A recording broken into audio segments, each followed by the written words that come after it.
கர்த்தராகிய இயேசுவின் இனிமையுள்ள நாமத்தில் நான் உங்களை வாழ்த்துகிறேன், வரவேற்கிறேன்.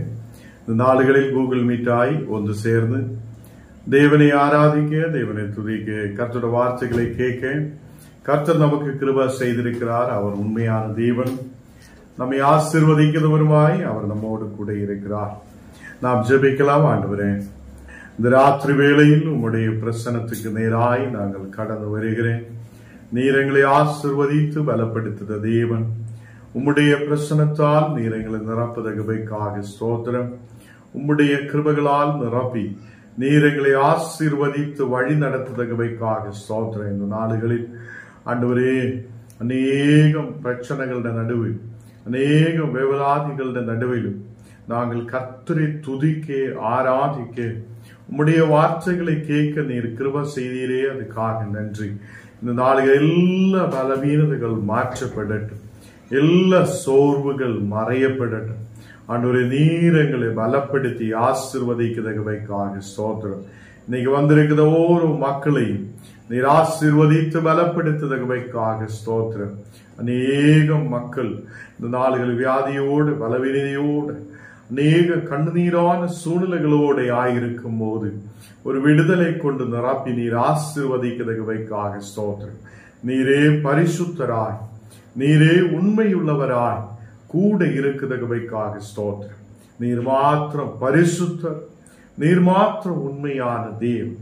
எங்களோடு கூட இருந்து வழி நடத்தும் இயேசுவின் நாமத்தில் தனபிதாவே, ஆமேன், ஆமேன். கர்த்தர் நம்மை ஆசீர்வதித்து எப்பொழுதும் வழி நடத்துத தேவன். இந்த நாடுகளில் நாம் கூகுள் மீட்டாய் கர்த்தருடைய நாமத்தை தொழுது கொள்ள கூகுள் மீட்டில் ஒன்று சேர்ந்து தேவனுடைய வசனத்தை தியானிக்க தேவன் நமக்கு கிருபை செய்திருக்கிறார். சங்கீதம் 55 அதிகாரம் അതിന്റെ 16 വസനം നാം വാസിച്ച് കേൾக்கலாம். സംഗീതം 55 അതിന്റെ 16 വസനം. ഞാനോ தேவனை நோக்கி கூப்பிடுவேன், கர்த்தர் என்னை ரட்சிப்பார். இங்கே சங்கீதக்காரன் சொல்லுகிறார், ഞാനോ தேவனை நோக்கி கூப்பிடுவேன். நான் எப்போதும் கர்த்தரை நோக்கி கூப்பிடுவேன். நான் தேவனை நோக்கி கூப்பிடுவேன். கர்த்தர் என்னை ரட்சிக்கிறவராய் இருக்கிறார். இந்த உலகத்தில் நம்மை ரட்சிப்பதற்காக, நம்மை வழி நடத்துவதற்காக ஒரு உண்மையான தேவன் இருக்கிறார்.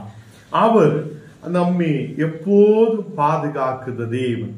அநேகம் பிரச்சனைகளுடைய நடுவில், அநேக கண்ணீரான சூழ்நிலைகளுடைய நடுவில், வியாதிகளின் மத்தியில், பலவீனதைகளின் மத்தியில், கட பிரச்சனைகளின் நடுவிலும் நாம் தேவனை நோக்கி கூப்பிடும் போது கர்த்தர் நம்மை ரட்சிக்கிறவராய் இருக்கிறார். நானோ தேவனை நோக்கி கூப்பிடுவேன், கர்த்தர் என்னை ரட்சிப்பார். இன்னைக்கு அநேகம் பிரச்சனைகள் நம் வாழ்க்கையில் வரும்போது நாம் தேவனை நோக்கி கூப்பிடுறது இல்லை.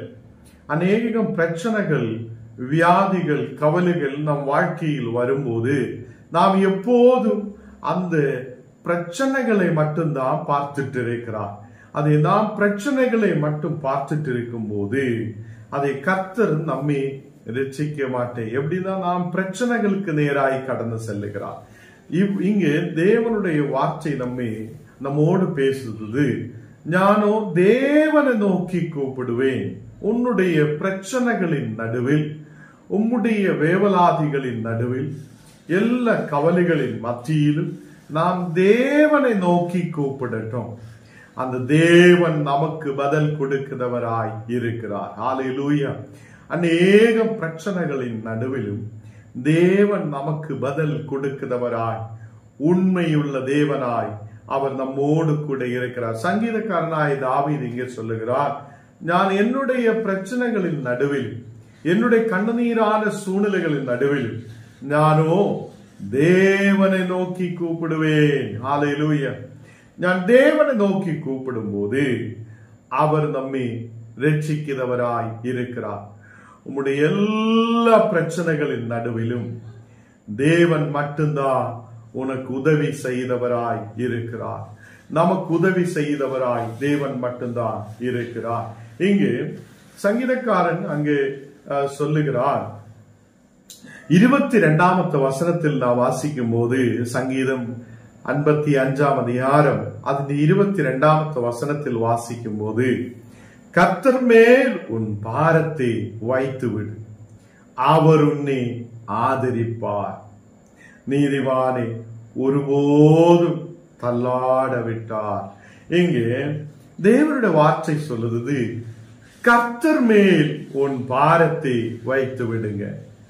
உங்களுடைய குடும்பத்திலே பிரச்சனைகளின் நடுவில், உங்களுடைய கவலைகளின் மத்தியில், கட பிரச்சனைகளின் நடுவில், அநேக வியாதிகளின் மத்தியில் நாம் நம்முடைய பாரங்களே கவலைகளே அவர் மேல் வைத்து விடுங்கள். கர்த்தர் மேல் உன் பாரத்தை வைத்து விடுங்கள். நீ தனியா சுமக்கலாம் என்று நினைத்தால் முடியாது. நாம் தனிமையாய் அதை சுமக்கலாம் என்று சொல்லியா அது முடியாது. ஒரு மனிதனால் சுமக்க முடியாத அளவில் பிரச்சனைகள் இருக்கும் போதும் கர்த்தர் சொல்லுகிறார், அதை அவருடைய வார்த்தை சொல்லுகிறார், கர்த்தர் மேல் உன் பாரத்தை வைத்து விடு, அவர் உன்னை ஆதரிப்பார், அவர் உன்னை பாதுகாப்பார், அவர் உன்னை வழி நடத்துவார்.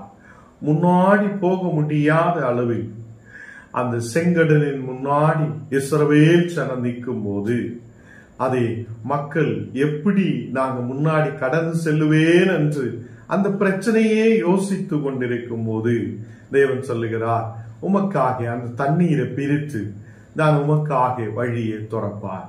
இந்த நாடுகளில் நீங்க அநேக பிரச்சனைகள் நடுவில் கடந்து சென்றிருக்கலாம். அதை உனக்காக வழியை துறக்குத தேவன் உமோடு கூட இருக்கிறார். உமோடு கூட இருக்கிற தேவன் அவர் உயிர் உள்ளவராய் இருக்கிறார். நம் ஜெபத்தை கேட்கிறார். நல்ல தகப்பனாய் இருக்கிறார். அவர் நம் ஜெபத்தை கேட்கிறவரும், நம்மை ஆதரிப்பதும், நம்மை வழி நடத்துவரும், நம்மை தள்ளாட விடாதவருமாய் நம்மோடு கூட இருக்கிறார். ஹல்லேலூயா. இந்த நாளுகள் தேவ பிள்ளைகளே, கர்த்தர் மேல் உன் பாரத்தை வைத்து விடு. அதை சீஷர்கள் சொல்லியிருக்கிறார், ஆண்டவரே இந்த ராத்திரி முழுவதும் நாங்கள் பிரயாசப்பட்டிருக்கிறோம், ஒரு மீன் கூட கிடைத்தது இல்லை, எதுவுமே எங்களுக்கு கிடைத்தது இல்லை. ஆண்டவரே நாங்கள் உன் வார்த்தையாலே நாங்கள் வலையை போடுகிறேன். ராத்திரி முழுவதும் அவங்க கஷ்டப்பட்டிருக்கிறார். ராத்திரி முழுவதும் அவங்க அதை சிரமப்பட்டிருக்கிறார். ஏதாவது ஒரு மீன் கிடைக்குமா என்று சொல்லி ஒன்றுமே கிடைத்ததில்லை. அவங்க அதை இயேசு சொல்லும் போது அவர் சொல்லுதபடியே கேட்டு அதன்படியே வலையை போடும்போது நிரம்பின ஆசீர்வாதத்தை பெற்றுக் கொண்டிருக்கிறார். நீங்க கடந்து போகிற வியாபாரங்களில், நீங்க கடந்து போகிற இடங்களில், நீங்க போகிற இடங்களில் எல்லாம் ஆண்டவர் உங்களோடு கூட இருக்கும் போது, கர்த்தருடைய வார்த்தைக்கு கீழ்ப்படியும் போது, கர்த்தருடைய வார்த்தையின்படியே நடக்கும் போது அவர் உங்களை நிரம்பின பாத்திரமாய் மாற்றுவார். ஆசீர்வதிக்கப்பட்ட மக்களாய் தேவன் நம்மை மாற்றுவார். அதை நானோ தேவனை நோக்கி கூப்பிடுவேன். இன்னையிலிருந்து நாம் தேவனை நோக்கி கூப்பிடட்டும். இன்னையிலிருந்து நாம் தேவனை நோக்கி கூப்பிடட்டும். அவர்தான் நமக்கு நம்பிக்கைக்குரிய தேவனாய், அவர்தான் நம்முடைய ஜெபத்தை கேட்கிறவராய்.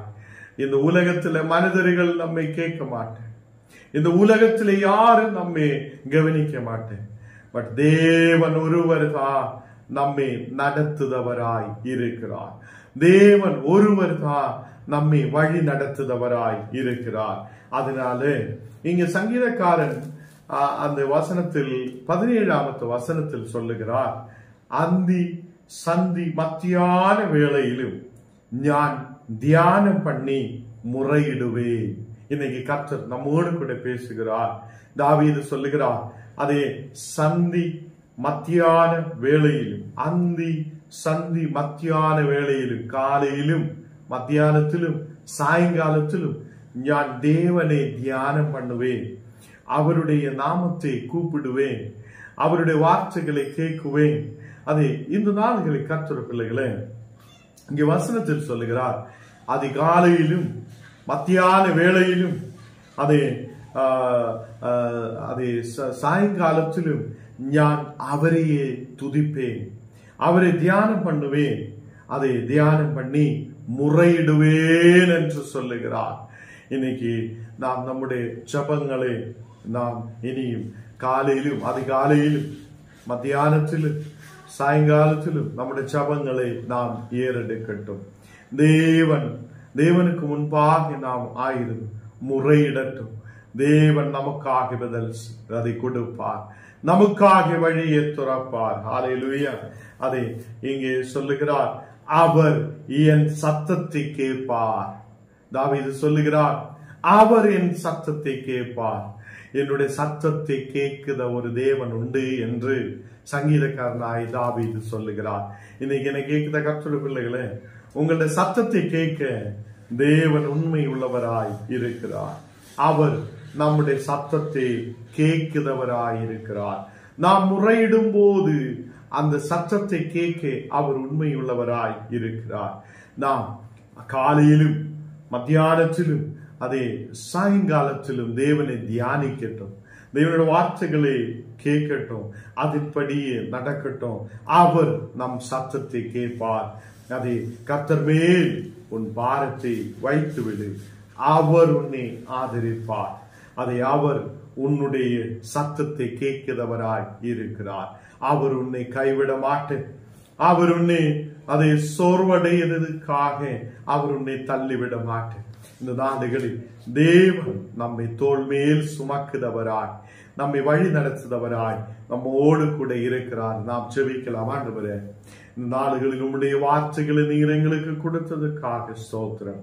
ஆண்டவரே, நாங்கள் ஆண்டவரே உம்முடைய மேல் விசுவாசத்தோடு முன்னாடி கடந்து வர நீர் கிருபை செய்ததுக்காக ஸ்தோத்திரம். எல்லா கவலைகள், எல்லா மன வருத்தங்களை நீர் மாற்றட்டும். இந்த நாடுகளில் இந்த ஜபத்தில் கலந்து கொண்டிருக்கிற ஒவ்வொரு மக்களையும் உன்னுடைய கரத்தில் ஒப்பு கொண்டிருக்கிறேன். தேவனே, நீரே தொட்டு அவங்களை குணமாக்குதகவைக்காக ஸ்தோத்திரம். நீர் அவங்களுடைய பிரச்சனைகளை மாற்றுதகவைக்காக ஸ்தோத்திரம். குடும்பத்தில் எல்லா சோர்வுகளை நீர் மாற்றட்டும். இன்னைக்கு அப்பா, உம்முடைய வார்த்தை சொல்லியது போல நீர் எங்கள் சத்தத்தை கேட்கிறவராய் நம்மோடு கூட இருக்கிறதகவைக்காக ஸ்தோத்திரம். உண்மையாய் நாங்கள் கூப்பிடும் போது நீர் எங்களுடைய சத்தத்தை கேட்கிறவராய் நம்மோடு கூட இருக்கிறதகவைக்காக ஸ்தோத்திரம். இன்னைக்கு அப்பா, வந்திருக்கிற ஒவ்வொரு மக்களை நீர் ஆசீர்வதியும் பலப்படுத்தும். இயேசுவின் நாமத்தில்